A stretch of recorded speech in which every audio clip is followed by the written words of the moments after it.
pessoal, tudo bem com vocês? Hoje nós vamos abordar o capitalismo e vamos diferenciar o capitalismo ao longo do tempo, mostrando a sua evolução. O capitalismo começou, propriamente dito, com a Revolução Industrial. Isso foi no século XVIII. Mas antes, podemos chamar o capitalismo de capitalismo comercial, que foi aquele que se iniciou no finalzinho do século XV nas grandes navegações. Então vamos pegar do século XV, finalzinho dele, chegada aqui na América dos europeus em 1492, com Cristóvão Colombo, a serviço da Espanha, e vamos até o século XVIII, bem rápido. Bom, primeiro, identificar quais são os países que participaram desse grande processo de mundialização do capitalismo comercial. São eles Espanha e Portugal, os dois pioneiros, além de França, o Reino Unido, a Inglaterra, né, como queiram, e os Países Baixos, que nós conhecemos como Holanda. Hoje, os próprios holandeses preferem Países Baixos. Então, são apenas 5 países que participaram aí desse expansionismo europeu sobre as Américas. Porque a América, e posteriormente a Oceania, que foi realmente explorada, quando o processo de colonização dá início a essa fase do capitalismo. Era um processo ligado ao absolutismo na Europa, o absolutismo, que é uma questão de ordem política, e economicamente ele era protecionista, ou seja, os países que hoje, né, são independentes tinham que fazer, na época, comércio apenas com as suas, né, matrizes europeias. Né? A matriz estava lá, Portugal fazendo, por exemplo, com o Brasil, a exclusividade do comércio. A Inglaterra pegou principalmente os Estados Unidos. Então havia também essa exclusividade de comércio entre Inglaterra e os Estados Unidos. Na verdade, os Estados Unidos foi aquela porção mais ao leste, né? As 13 colônias, como vocês conhecem. Depois o Canadá. A França, que também pegou o Canadá, depois passou para a Inglaterra, e um pedaço do atual Estados Unidos, que era a antiga Louisiana, bem maior do que o estado hoje. A Holanda pegou pedaços pequenos da América, inclusive aqui no Brasil durante um tempo, como foi o caso de parte do Nordeste. Né? Pernambuco, por exemplo, durante algumas décadas ficou sob domínio holandês. E o principal destaque, sem sombra de dúvida, em termos de espaço geográfico, de apropriação do colonialismo, foi a Espanha que controlou.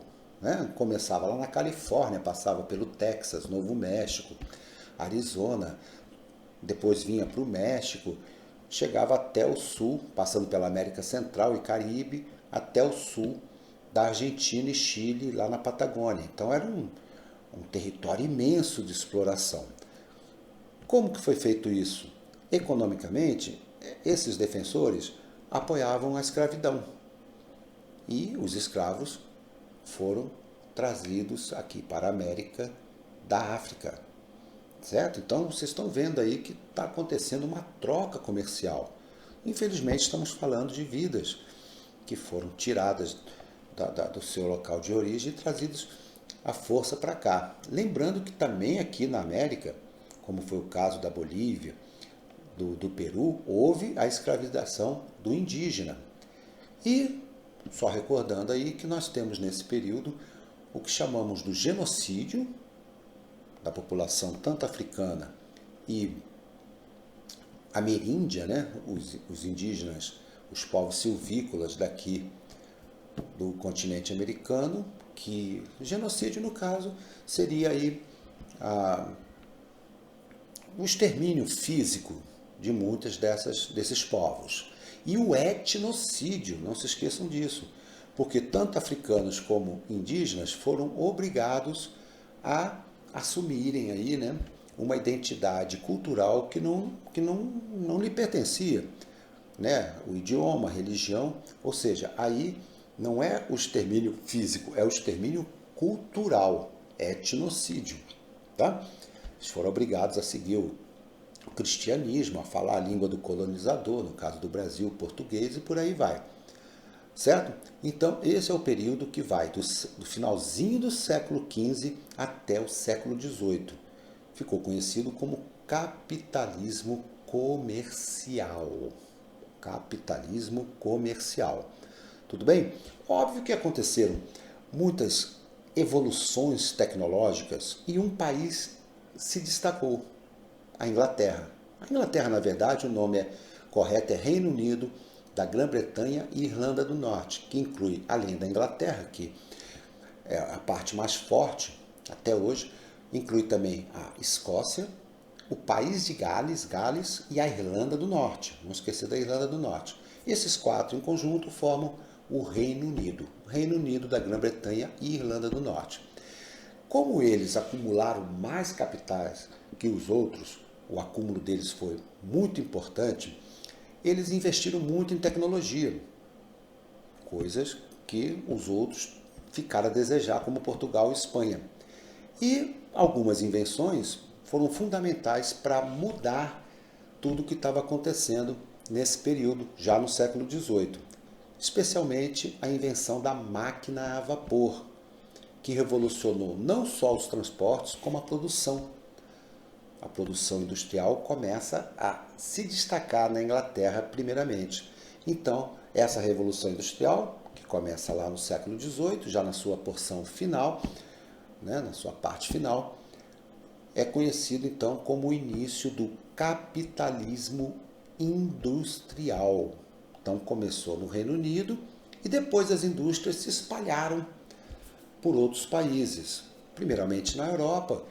Já no século XIX podemos citar a França, a Alemanha, que na verdade não existia como um país, era muito dividido, mas podemos falar Alemanha, o norte da Itália, a Itália também não existia como país, a Bélgica, a própria Holanda.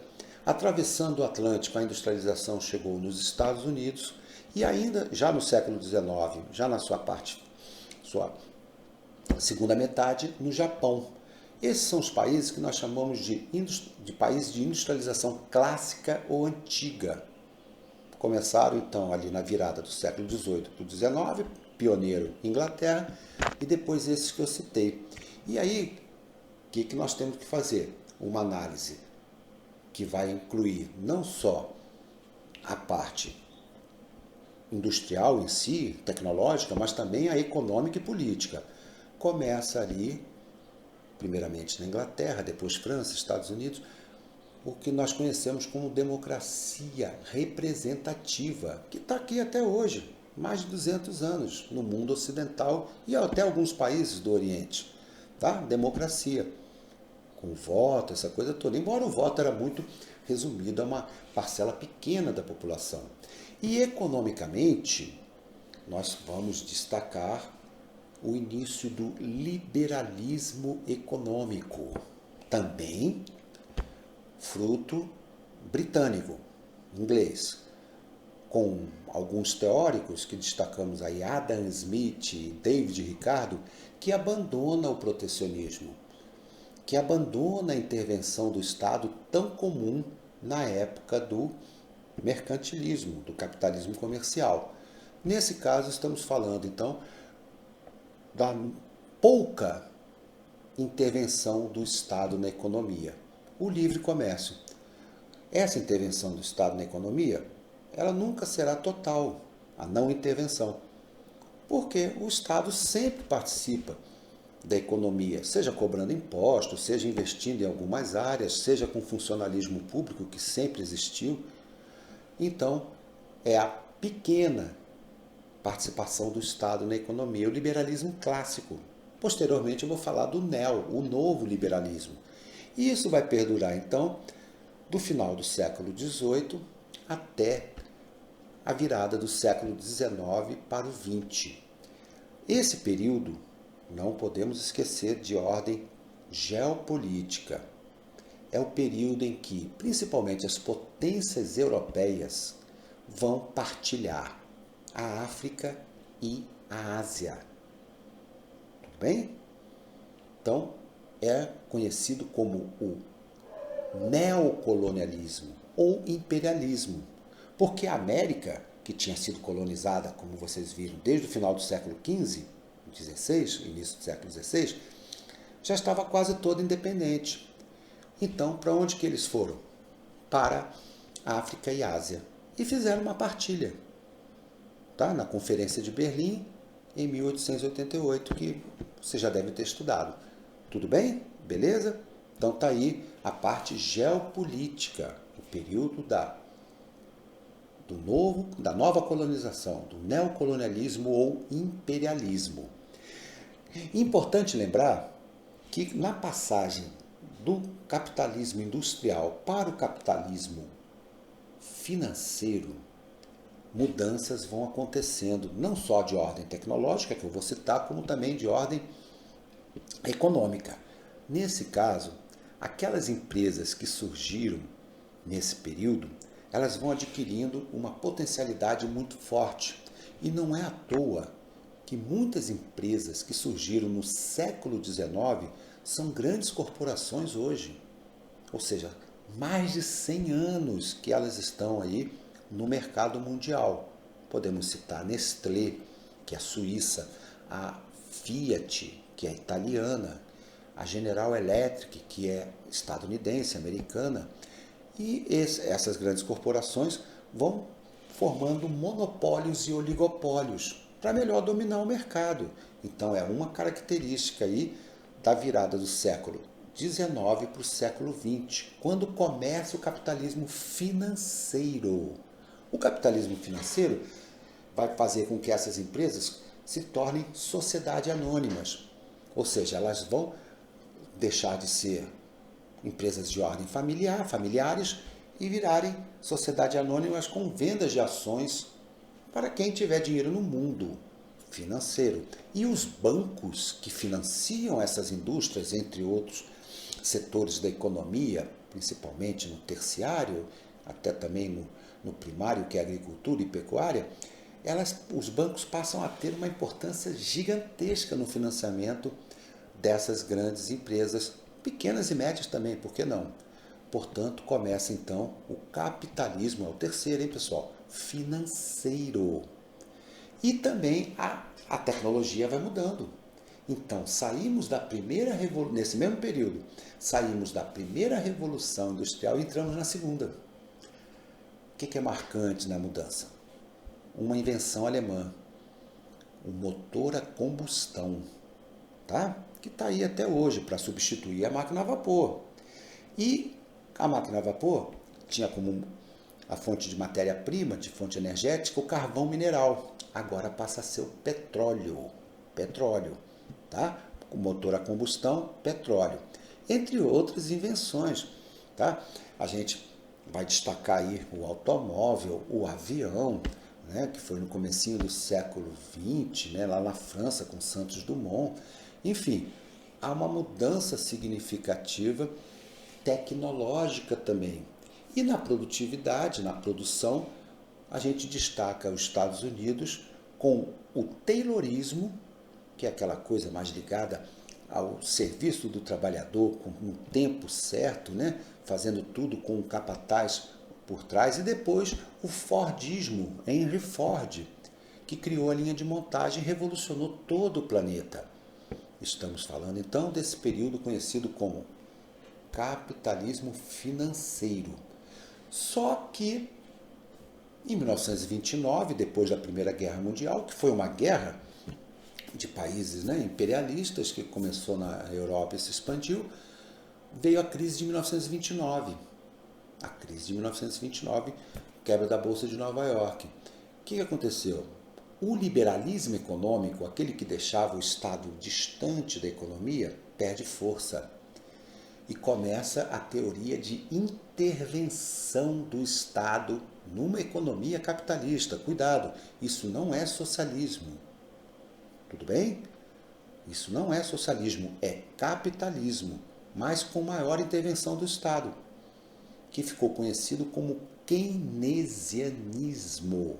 Keynesianismo, em homenagem ao principal teórico britânico chamado John Maynard Keynes. Keynes é o sobrenome dele, tá? Keynesianismo, um capitalismo com forte intervenção do Estado na economia. São criadas estatais, ou seja, o Estado passa a ser também produtor, o Estado passa a permitir um maior controle, um maior protecionismo nas transações de comércio internacional. O Estado até permite uma certa inflação, mas contanto que haja investimento público para alavancar a economia, inclusive com muita assistência social. E o keynesianismo foi especialmente marcante na Europa, tá? Que começa ali nesse período entre guerras, e nos Estados Unidos da América, ok? Com Roosevelt, o segundo Roosevelt presidente, que teve um primeiro chamado Theodore Roosevelt. Esse é o Franklin Delano Roosevelt, que assume na década de 30 com uma crise econômica imensa nos Estados Unidos, e a partir de então ele lança aí o New Deal, o novo acordo. O Estado americano passa, por exemplo, a produzir, fazer grandes obras para gerar emprego, passa a financiar atividades econômicas, ou seja, intervenção estatal na economia. Tudo bem? E, obviamente, vem a Segunda Guerra Mundial, que vai de 1939 a 1945, e aí já começa uma mudança tecnológica.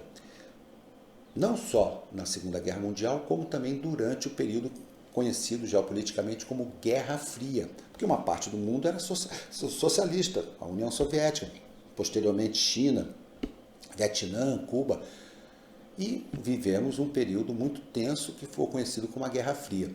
Tanto na Segunda Guerra Mundial quanto na Guerra Fria, houve muitos avanços na questão bélica, militar, que depois foi levada à população civil, principalmente nos países capitalistas. Nos socialistas não, tanto que eles ficaram atrasados economicamente, ficaram bem defasados. Então, o que acontece? Mudanças tecnológicas que vão acontecer aí de uma forma significativa. Podemos citar a energia nuclear, que passa a ser largamente utilizada nos países desenvolvidos. A energia nuclear começou lá com a bomba atômica, Hiroshima e Nagasaki, tá? Que foi lançada em 1945. E, principalmente, entre outros destaques, as telecomunicações, associada à informática. Não à toa que o que nós usamos hoje diariamente, a internet, é uma invenção militar. Começou a primeira vez que computadores ficaram ligados em rede foi do Pentágono, o centro militar dos Estados Unidos em Washington, na capital americana, com as bases militares americanas no seu território. Então, a internet começou aí, em 1969, tá? Junto com os avanços também que aconteceram,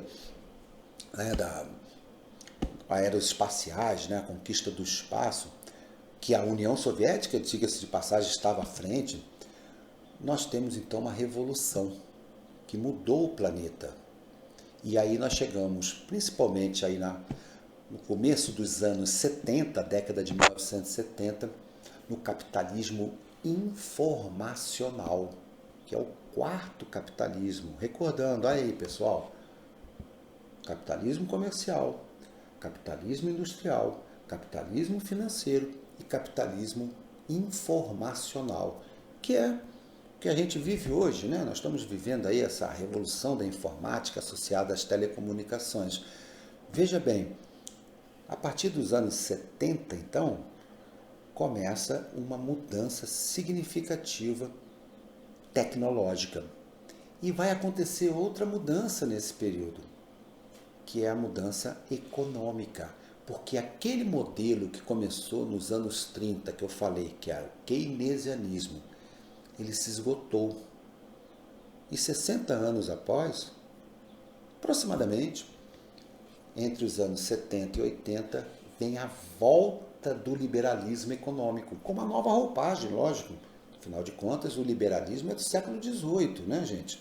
E com a volta dele, nós temos aí os principais, né, nomes políticos que começaram isso nos seus respectivos países. Nós temos que citar a Margaret Thatcher, primeira-ministra britânica, certo? Que assumiu em 1979 na Inglaterra, no Reino Unido, e o Ronald Reagan, que ganhou as eleições em 1980 nos Estados Unidos e assumiu em 1981.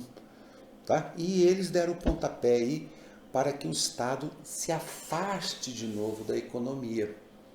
Se afaste da economia, porque é o princípio básico do liberalismo, certo? Uma observaçãozinha importante é que, na verdade, o primeiro país, olha que interessante, neoliberal do planeta, que voltou com o liberalismo, não foi um país desenvolvido. Foi um país periférico, subdesenvolvido aqui da América do Sul, o Chile. Mas ele não era um liberalismo, um neoliberalismo completo, visto que não era também uma democracia, porque o liberalismo preza pela democracia.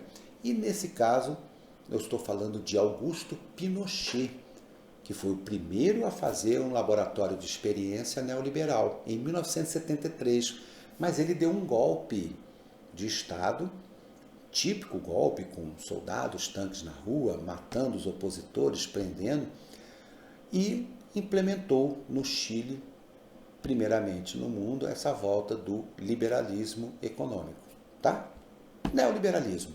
Então foi isso que aconteceu e é o modelo vigente praticamente até agora.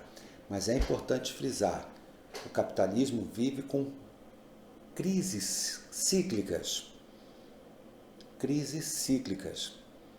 Então é complicado hoje dizer que se o liberalismo, o neoliberalismo está realmente, porque teve uma crise muito forte em 2008, que começou nos Estados Unidos no sistema imobiliário e se expandiu para o mundo.